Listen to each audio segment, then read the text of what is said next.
Welcome to American Broadcasting Station. With just one simple click, kindly subscribe to our channel for more updates. Putin's press secretary Dmitry Peskov dismissed Ukraine's accusations that Russia was behind the Nord Stream pipeline gas leaks, calling it an act of state-sponsored terrorism. After NATO condemned it as a deliberate, reckless act of sabotage, Russia's top intelligence chief Sergei Naryshkin said Moscow has evidence it's the West that did it. Here are 5 reasons why Russia is likely behind the Nord Stream industrial explosions. First, Putin has the motivation. Facing potential defeat in Ukraine, Putin is desperate to reverse the momentum on the battlefield by resorting to dramatic escalation.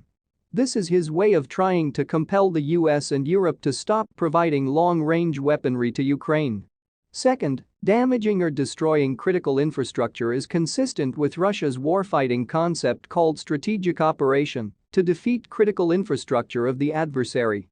Russian strategists spent decades conceptualizing ways to bypass the US and NATO conventional superiority in a conflict they had concluded was inevitable because Moscow and Washington have been in confrontation over control of the post-Soviet space. Intended for wartime, strategic operation to defeat critical infrastructure of the adversary operations also can be deployed during peacetime to destabilize the opponent's social and political situation and dislodge the adversary psychologically to persuade him to abandon the fight. Russia's targeting strategy prioritizes critical infrastructure. It has spent years studying Western vulnerabilities. Strategic operation to defeat critical infrastructure of the adversary envisions prosecuting quasi-military campaigns by employing cyber operations and other non-kinetic methods. Third, Russian military strategists have pondered a scenario in which Russia would target their adversary's civilian infrastructure during a conflict. Defeating a small number of key interconnected targets that are vital to the functioning of the state would cause the entire system to collapse, they hypothesized. In 2012, Russian strategists analyzed a 2001 accident in the United States that involved a train that was transporting hazardous chemical materials and veered off the tracks in a Baltimore tunnel. The accident burst a water pipe, causing a 3-foot flood that disrupted Baltimore's mail carrier and telecommunications systems. Disruption of train and auto transportation followed along the entire Baltimore to New York corridor.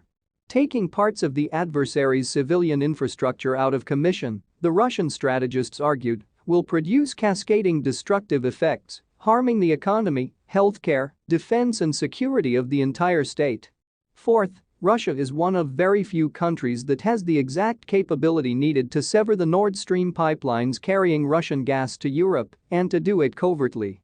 Moscow has invested in undersea warfare capabilities through its GUGI program, a top-secret program with the innocuous cover name of Deep Sea Research that includes work on undersea communications and sensor networks, hydrocarbon exploitation, submarine rescue and investigating wreckage.